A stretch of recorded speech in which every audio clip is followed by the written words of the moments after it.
I am a man of constant sorrow.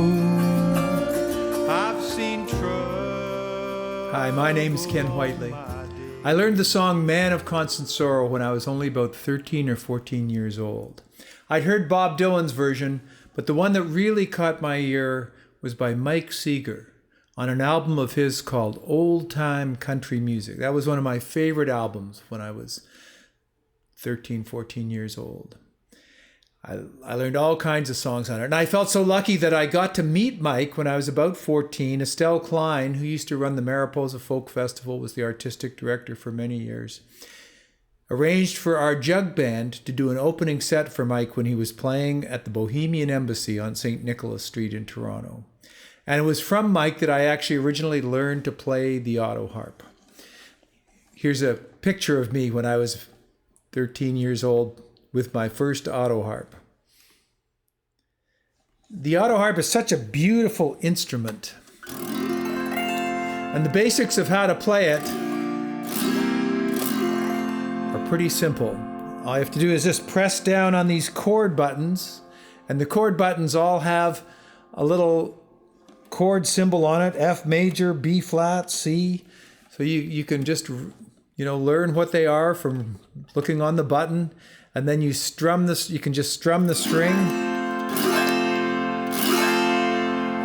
Maybelle Carter, the Carter family, famously used to do this sort of pinching style, and that's what Mike had taught me.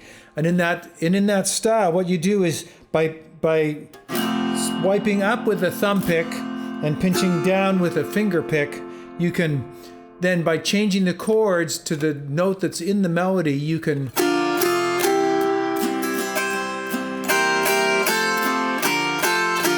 pick out the melodies as you play.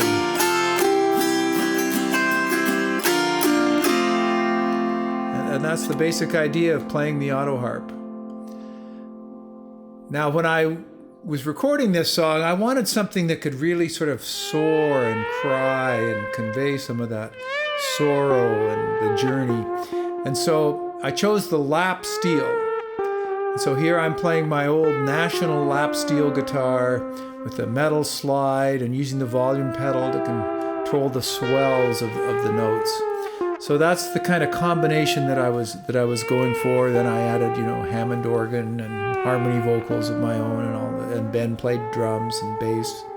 Like many songs on the album Long Time Traveling, Man of Constant Sorrow talks about the sense of movement, about I'm, wandering from place to place, and there's also this sense of sorrow, of troubles on this journey. And there's the hope for golden ground when we reach our final rest. And there's a poignancy that touched my adolescent soul when I was a kid, and it still touches me. And it's the poignancy that we can all feel in these times when so many people are having to move, refugees, Ukraine, Yemen, Syria, Afghanistan, all over the world. There are so many people who are Central America who are having to move and keep moving, and they experience all these difficulties. If we can empathize with that and do what we can to help alleviate their suffering, because we're all just traveling here on this earth below. But there's one promise that is given. I'll meet you all